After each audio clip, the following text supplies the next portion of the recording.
தாய்ப்பால் அதிகம் சுரக்க. பூண்டுகஞ்சி. பச்சரிசி ஒரு சிறுகரண்டி. பாசிப்பருப்பு ஒரு சிறுகரண்டி. நாட்டுமாட்டுப்பால் 1 கப். மலைப்பூண்டு 10 பல். பனங்கருப்பட்டி அல்லது கல் உப்பு தேவையான அளவு.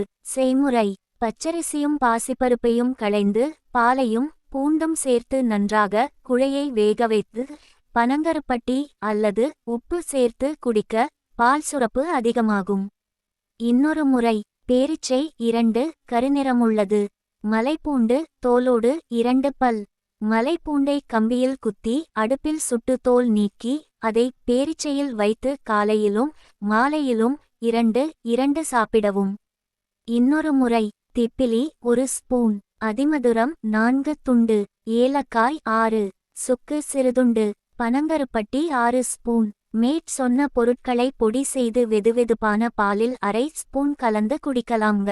குறிப்பு: முருங்கைக்கீரை, பிஞ்சு நூல்கோல், ராகிமால், பூங்கார் அரிசி, பால் குடவாழை அரிசி, குழியடிச்சான் அரிசி, ஈரல், கருவாடு, ஆட்டுக்கால் இந்த உணவுகளை அதிகம் எடுத்துக்கொண்டாலும் பால் சுரப்பு அதிகமாகுங்க.